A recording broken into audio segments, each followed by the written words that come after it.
Bonjour et bienvenue dans cette seconde vidéo consacrée à la réduction de charges de copropriété grâce à vos factures de gaz et d'électricité.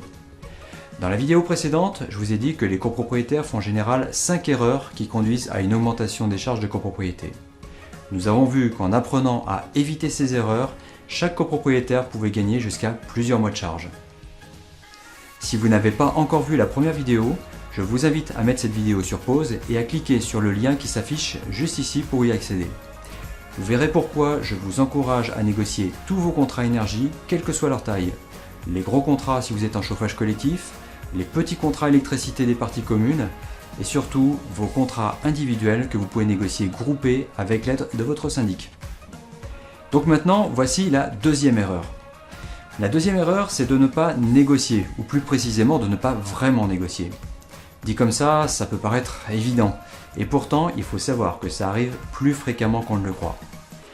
Que ce soit pour négocier des budgets de plusieurs milliers d'euros ou de quelques centaines d'euros, savoir négocier correctement un contrat est indispensable. Mais encore faut-il négocier. Le problème, c'est qu'il arrive souvent que les contrats énergie ne soient pas négociés, ou négociés dans de telles conditions qu'on ne peut pas considérer qu'ils le soient vraiment. À cela, 3 raisons principales. Soit on peut tout bêtement oublier l'échéance d'un contrat, soit on négocie au dernier moment, donc trop tard pour être en position de force face au fournisseur, soit on manque de temps, de méthode ou d'outils pour comparer les offres. Et on peut se rendre compte, parfois un peu tard, qu'on aurait dû lire un peu plus attentivement les petites lignes d'un contrat. Depuis la disparition des tarifs réglementés, les gros contrats électricité et gaz sont souscrits pour des durées limitées. La plupart du temps, ils sont souscrits pour une durée de 3 ans. Il arrive que certains fournisseurs imposent une clause de tacite reconduction avec un délai de résiliation à respecter qui peut aller jusqu'à 2 mois avant l'échéance. Il faut savoir qu'une clause de tacite reconduction, ça peut se négocier. Beaucoup de fournisseurs d'ailleurs n'imposent plus ce type de clause. Si vous avez signé ce type de contrat, en principe, le fournisseur doit vous transmettre une nouvelle proposition avant la date de résiliation. Mais la plupart du temps, les fournisseurs ne respectent pas cet engagement, pourtant contractuel, et attendent sagement que le client se manifeste de lui-même. Si le client oublie d'envoyer le courrier de résiliation dans les temps, c'est tout bénéfice pour le fournisseur. Le contrat est reconduit automatiquement avec des tarifs que le client ne peut plus négocier. Il est alors obligé d'accepter les conditions du fournisseur en place, qui n'a donc aucune raison de vous proposer ses meilleurs tarifs. Quand on attend le dernier moment, on négocie souvent au plus mauvais moment et dans les plus mauvaises conditions. Avec les tarifs réglementés, vous n'avez pas à vous poser la question, il n'y a rien à négocier. Pour le gaz, les tarifs réglementés changent tous les mois en fonction des cours du gaz des mois précédents. Pour l'électricité, les prix changent 1 à 2 fois par an, le 1er août et parfois le 1er janvier. Mais en tarif marché, pour acheter du gaz ou de l'électricité au meilleur prix, un des secrets est de négocier au bon moment. Pourquoi ? Tout simplement parce que les prix du gaz et de l'électricité dépendent de marchés boursiers. Les prix changent donc tous les jours. Ici, vous voyez l'exemple de l'évolution des prix du gaz en tarif réglementé sur 2 ans, de janvier 2016 à janvier 2018. Cette courbe suit les grandes tendances de l'évolution des cours du gaz en bourse. Vous constatez aisément que les prix de l'énergie sont plus chers en hiver qu'en été. C'est la loi de l'offre et de la demande. Or, quand on signe un contrat en tarif marché, le prix du kilowattheure est fixé le jour de la signature avec le fournisseur au cours du jour pour toute la durée du contrat. Et dans la plupart des cas, ces contrats durent 3 ans. Le prix du kilowattheure en bourse, donc la date à laquelle on négocie son gaz ou son électricité, est déterminant. C'est là que vraiment tout se joue. Si on rate la négociation, il n'y a plus rien à faire pendant 3 ans. Autrement dit, quand on veut acheter au meilleur prix, il faut éviter de signer des contrats en plein hiver. Mais il peut aussi arriver qu'à certains moments, même en plein hiver, les cours chutent brutalement, pendant quelques jours. Quand ça arrive, il faut être très réactif. Comme vous le voyez ici, un accident de ce type est arrivé fin février 2017 à cause d'un hiver très doux. Pendant 1 semaine, plus personne n'achetait le gaz tellement les stocks étaient pleins. Le gaz a donc été bradé pendant quelques jours et les gros acheteurs industriels ont immédiatement saisi l'occasion.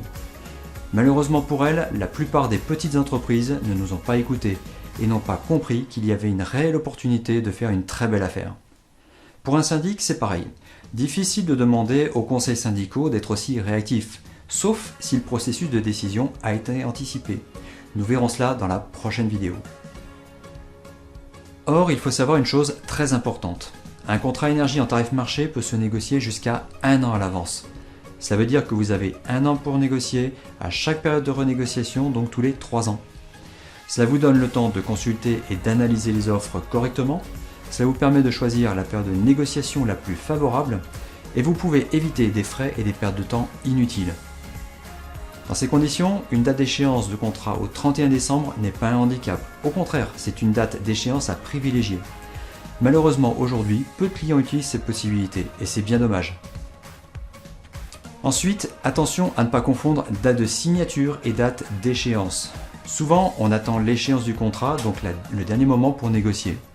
Et les copropriétés, elles, attendent souvent la date des assemblées générales. Quand on travaille avec des prix qui dépendent de cours boursiers, prendre des décisions en fonction de ses propres échéances sans tenir compte de la réalité de la bourse est une très mauvaise idée. Une dernière chose, certains fournisseurs proposent des contrats gaz avec une clause de révision tarifaire. Leur discours est le suivant: si les cours du gaz baissent en cours de contrat, ils s'engagent à répercuter cette baisse aux clients. Une fois que les prix ont baissé, ils ne peuvent pas remonter jusqu'à la fin du contrat. À l'heure où je tourne cette vidéo, je vous déconseille ce type de contrat. D'abord parce que les prix actuels sont tellement bas qu'il n'y a quasiment aucune chance que les prix baissent encore. Et ensuite parce que les clauses qui permettent de voir éventuellement les prix baisser sont tournées de telle manière qu'elles sont inatteignables. Il faut juste savoir que les clauses existent pour permettre aux commerciaux de vendre un avantage fictif auprès de clients mal informés. Négocier des contrats gaz et électricité, ça demande du temps, de l'expertise et de la concentration. Personnellement, je trouve que le métier de gestionnaire est un métier très difficile. Il est sans cesse tiraillé entre d'un côté les sujets de fond qui peuvent faire gagner de l'argent à leurs clients et de l'autre des sujets mineurs qui l'empêchent de se concentrer sur les sujets vraiment importants. La négociation de contrats énergie en est un, mais il y a aussi une multitude de contrats dont on doit s'occuper, les contrats d'assurance, les contrats de maintenance, la téléphonie, etc., en plus de tout le reste. Il est impossible d'être expert en tout. Dans le domaine de l'énergie, il faut une bonne dose d'expertise pour s'en sortir. Entre les contrats des fournisseurs mal rédigés ou qui ne comprennent pas tous les éléments, les clauses pièges, les simulations fantaisistes des fournisseurs, les fausses bonnes offres, les factures estimées qui nuisent à la bonne compréhension des économies réalisables, les factures qui comportent des dates d'échéance fantaisistes, les taux de TVA applicables, le tout sur fond d'instabilité réglementaire et fiscale. Si le gestionnaire ne met pas dans cet univers toute la journée, ou s'il n'est pas accompagné par un expert indépendant des fournisseurs, il est impossible pour lui de savoir s'il propose réellement le meilleur contrat à ses clients. La bonne nouvelle, c'est qu'il existe une solution simple qui permet de payer son énergie au juste prix, qui permet souvent de faire beaucoup d'économies dès qu'on la met en place et qui ne coûte pas le moindre centime ni au syndic ni à la copropriété. Cette solution a l'avantage de calculer de manière certaine les économies réalisables, d'être sûr de ne pas tomber dans les pièges des petites lignes des contrats, d'utiliser intelligemment les règles du jeu du marché de l'énergie. Il faut savoir que très peu de fournisseurs savent ou veulent passer du temps à le faire, et d'avoir à sa disposition un service après-vente gratuit. Je vous parlerai de cette solution en détail dans la dernière vidéo de cette formation. En conclusion, le secret pour négocier un bon contrat gaz ou électricité au tarif marché, c'est de négocier en dehors des périodes d'hiver et de s'y prendre suffisamment à l'avance en utilisant au maximum la possibilité qui vous est offerte de négocier jusqu'à 1 an avant l'échéance de vos contrats. Vous éviterez ainsi de négocier dans la précipitation. Vous aurez tout le temps de consulter et d'analyser les offres correctement. Vous pourrez choisir la période de négociation la plus favorable pour vous et vous éviterez des frais et des pertes de temps inutiles.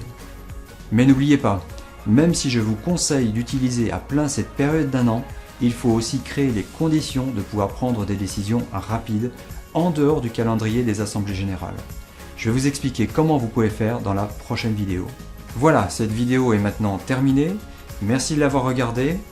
Si vous l'avez appréciée, n'hésitez pas à la partager avec votre syndic ou avec d'autres copropriétaires. Et comme toujours, si vous avez des commentaires ou des questions, n'hésitez pas à utiliser le formulaire juste en dessous de la vidéo. Vous pouvez aussi utiliser ce formulaire pour partager avec nous la méthode que vous utilisez pour négocier vos contrats énergie. Je vous donne donc rendez-vous dans la prochaine vidéo, dans la 3e vidéo de formation gratuite, dans laquelle je vais vous parler de votre syndic. À bientôt.